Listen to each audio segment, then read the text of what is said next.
Have you ever wondered how our constant digital connectivity impacts our faith? We live in an era where technology is an inseparable part of our daily lives. Smartphones, social media, emails, and endless streams of notifications. These digital distractions are as prevalent as the air we breathe. But how is this constant barrage of information affecting our spiritual journey? Imagine a person, let's call him John. John, like many of us, found himself caught up in the whirlwind of digital distractions. His faith, once a shining beacon in his life, seemed to dim under the harsh glare of his smartphone screen. But John decided he wouldn't let his faith be another casualty of the digital age. He set out on a mission to reduce digital distractions and enhance his faith. John started with small steps, such as turning off unnecessary notifications and setting aside specific times in the day for prayer and reflection, free from any digital interference. He replaced his habit of endless scrolling with reading scripture and religious texts. These simple changes helped him reclaim his time and focus, allowing him to nurture his faith in the midst of a digitally saturated world. John also introduced mindfulness into his daily routine. He made a conscious effort to be present in every moment, even while using technology. He started to use technology as a tool to enhance his faith, not diminish it. He discovered religious podcasts, joined online faith communities, and even used Bible apps to deepen his understanding of his faith. John's story is a testament to all of us that it's not about completely eliminating technology from our lives, but about finding a healthy balance. It's about using technology mindfully and not letting it use us. It's about finding ways to enhance our faith in the digital age, not let it wither under the weight of digital distractions. In a world full of distractions, it becomes crucial to cultivate a mindful relationship with technology. Like John, we too can navigate this digital age without losing sight of our faith. It's not an easy journey, but it's definitely a worthwhile one. In a world where skepticism reigns, how do you maintain your faith? You might be asking yourself this question as you navigate through the sea of skepticism that seems to be on the rise in our modern society. It's a challenging journey, but remember, the road to faith is often paved with questions and doubts. Let's consider the story of Tom, a man who grappled with doubt. Tom lived in a world of skepticism, surrounded by voices that questioned the existence of God. But instead of letting these doubts break him, he used them as stepping stones to strengthen his faith. He started engaging with scriptures, seeking out community, and praying more fervently. His doubts did not disappear overnight, but gradually, he found his faith becoming stronger and more resilient. Remember, facing doubt isn't a failure of faith, but an opportunity to deepen it. Embrace the questions, seek the truth, and let your faith be your compass in this skeptical world. How does faith intersect with mental health? Let's delve into this crucial question today. In our fast-paced, increasingly connected world, stress and anxiety often feel like constant companions. They are the silent epidemics of our modern society, affecting millions around the globe. There is a common thread of humanity that weaves through each of us, a shared experience of struggle and resilience. Consider the story of David. No, not the biblical King David, but a modern-day David wrestling with his own Goliath, stress, and anxiety. David, a middle-aged man from the heartland of America, found himself trapped in the throes of stress and crippling anxiety after a series of life-altering events. David, like many others, turned to his faith, his belief in a higher power, as a lifeline during these dark times. He found solace in the verses of the Bible, drawing strength from stories of resilience and hope. He found comfort in the knowledge that he was not alone, that there was a divine presence watching over him, guiding him through the storm. Prayer became his anchor, the quiet moments of communion with God his sanctuary. He discovered the power of faith to transform fear into courage, despair into hope, and stress into peace. His faith didn't magically erase his problems, but it provided him with a new perspective, a lens of hope and resilience to navigate his struggles. The practice of faith, whether through prayer, meditation, or reading of scripture, can help create a sense of calm and peace. It is a reminder that we are part of a larger universe, guided by a divine hand. This realization can be incredibly empowering, providing a sense of purpose and direction amidst the chaos of life. It's important to remember that faith is not a replacement for professional mental health support. Rather, it can be a powerful adjunct, a tool in our arsenal to combat stress and anxiety. David's story is but one example of how faith can intersect with mental health, providing a beacon of light in the darkest of times. So, whether you're facing your own Goliath or navigating the stormy seas of life, remember this: our faith can be a source of strength and comfort in dealing with mental health challenges. How can you find God in the hustle and bustle of daily work? It's a question that echoes in the minds of many. The work week can often feel like a whirlwind, leaving little time for quiet reflection and spiritual nourishment. But here's the thing. God is not confined to Sunday services or quiet moments of prayer. He is present in all aspects of our lives, if only we take the time to acknowledge Him. Consider the case of Sarah, a busy corporate lawyer. With countless hours spent in the office and courtroom, it might seem like her work life is devoid of spiritual moments. But Sarah found a different truth. She began to see each interaction with clients and colleagues, not just as a business transaction, but as an opportunity to serve, to empathize, and to exhibit the love of Christ. She viewed her work not just as a means of earning a living, but as a platform to live out her faith. Sarah's story is not an isolated one. Each of us, in our own professions, can find God in the daily grind.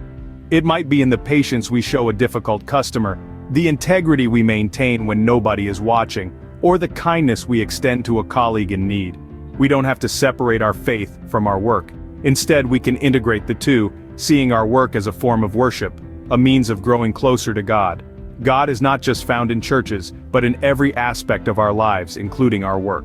How does one navigate the world of social media as a Christian? Social media.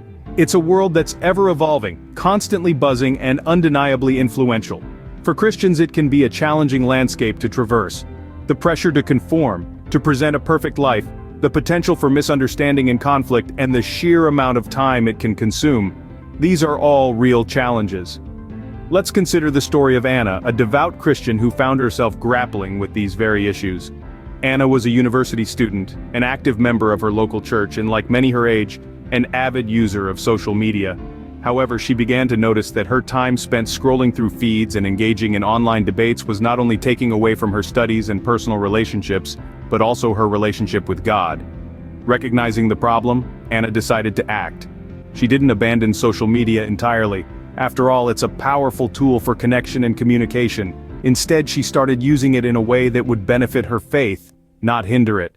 She began to follow accounts that posted inspiring Bible verses, thought-provoking reflections, and uplifting Christian content. She used her own profile to share her faith journey and to encourage others. She set boundaries for herself, limiting her screen time and making sure to prioritize prayer and scripture study. In doing so, Anna found that she was not only strengthening her own faith but also creating a positive influence within her online community. She was using social media as a platform for spreading love, understanding, and the message of Christ. This story of Anna is a testament to the fact that navigating social media as a Christian is not about avoiding it altogether, but about using it consciously and purposefully. It's about recognizing its potential as a tool for faith and connection, and not letting it become a source of distraction or conflict. In the end, it's about finding a balance. Just as we strive to find balance in all aspects of our lives, it's about making conscious choices that align with our faith and values, and using the tools we have to spread love and understanding.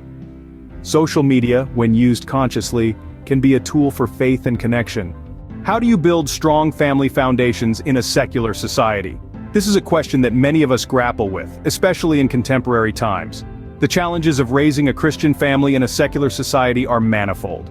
We live in an era where secular values are often championed over religious ones. It's a world where Sunday church services compete with soccer practices and where school curricula often exclude religious teachings. Yet let's consider a story that demonstrates the possibility of instilling Christian values despite these societal pressures. Meet the Harrison family. They live in a bustling city, surrounded by the hustle and bustle of modern life, where faith is often not the center of conversation. However, the Harrisons have managed to build a strong Christian foundation within their family. They started by setting an example. The parents, John and Mary, live out their faith daily, not just on Sundays. They pray together, serve their community, and engage in meaningful conversations about faith and values. They also understand the importance of fostering a loving, forgiving, and compassionate environment at home, mirroring the teachings of Jesus Christ. Another crucial aspect is open communication. The Harrisons encourage their children to ask questions, express their doubts, and share their thoughts. They have created a safe space where their children can explore their faith and understand its relevance in their lives. They also incorporate Christian teachings into their daily routines. Simple acts like saying grace before meals, reading Bible stories at bedtime, or practicing forgiveness and kindness are constant reminders of their faith. Lastly, they've built a supportive Christian community.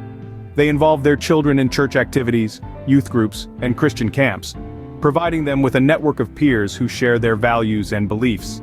The Harrisons' story exemplifies that building a Christian family foundation in a secular society might be challenging, but it's not impossible.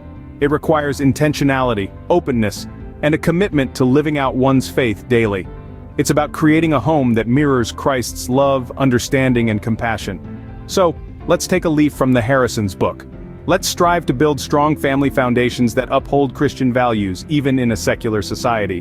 Because remember, building a Christian family foundation in a secular society might be challenging, but it's not impossible. Should Christians embrace or resist technology? This question strikes at the heart of our modern dilemma. As we navigate the digital age, it's essential to weigh the pros and cons of technology from a Christian perspective. On one hand, technology has extraordinary benefits. It enables us to connect with fellow believers across the globe, share the gospel with those we might never meet in person, and expand our understanding of Scripture through online resources. Consider the case of the small-town church that launched online services during a pandemic. Not only did they continue to foster their community in trying times, but they also reached people in different parts of the world, spreading their message of faith and hope far and wide. Yet we must also acknowledge the pitfalls. Technology can become a distraction, an idol, or even a platform for negativity and conflict. It's a tool, but like any tool, it can be misused. It's up to us to use it wisely and responsibly, maintaining the central focus on our faith and relationship with God. So, should Christians embrace or resist technology? The answer isn't black and white. Instead, we must strive to find a balance, utilizing technology to enhance our faith and community without letting it dictate our lives or compromise our values. Technology, when used rightly, can be a tool for faith, not a deterrent. It's a challenge, but one worth embracing as we navigate our faith journey in this modern world. How can Christians respond to the rapid cultural shifts of today? In this ever-evolving world, cultural shifts are occurring at an unprecedented pace. These changes, while exciting, can be challenging for Christians who are striving to live out their faith authentically. But remember, these shifts aren't necessarily a threat. Instead, they can be a unique opportunity to make our faith relevant and vibrant. Let's take a look at an example. Consider the rise of social justice movements. While these movements may seem secular on the surface, they align with Christian values of love, empathy, and caring for the marginalized. Churches and individual Christians alike have found ways to engage with these movements, demonstrating the love of Christ in practical, tangible ways. One such case is the Community Church in the heart of New York City. In response to the Black Lives Matter movement, the church organized prayer vigils, peaceful protests, and community dialogues. They didn't shy away from the shift, but rather engaged it head-on, rooting their response in the gospel's teachings of love and justice. Their approach provides a powerful example of how Christians can engage with cultural shifts today. It's about finding the intersections between these shifts in our faith, and acting from that place of alignment. So as we navigate this rapidly changing world, let's remember to view these cultural shifts not as threats, but as opportunities to make our faith relevant. Engaging with cultural shifts isn't a threat to our faith, but an opportunity to make it relevant. How can young Christians maintain their faith in college? A question that echoes in the minds of many as they step into a realm of newfound independence and diverse worldviews. College, a melting pot of ideas, can pose challenges to young Christians trying to uphold their faith. Let's consider the story of Emma. Like many, she found herself questioning her beliefs when she encountered various perspectives in college. But Emma chose to see this as an opportunity rather than a threat. She engaged in respectful dialogues, seeking understanding rather than confrontation. She found strength in her faith community, participating in campus worship and Bible study groups. Her story is not one of isolation, but of connection and growth. Emma's journey reminds us that faith is not a static state, but a dynamic process. It's about asking questions, seeking answers, and growing spiritually. Maintaining faith in college is a challenge, but with the right support and mindset, it's absolutely possible. What is the Christian perspective on climate change and environmental stewardship? It starts with the biblical concept of stewardship. As believers, we're entrusted with the care of God's creation, And this includes our planet's climate. Consider the inspiring example of a church in Maine that has installed solar panels to reduce their carbon footprint. This action embodies the Christian responsibility towards the environment, a tangible expression of faith.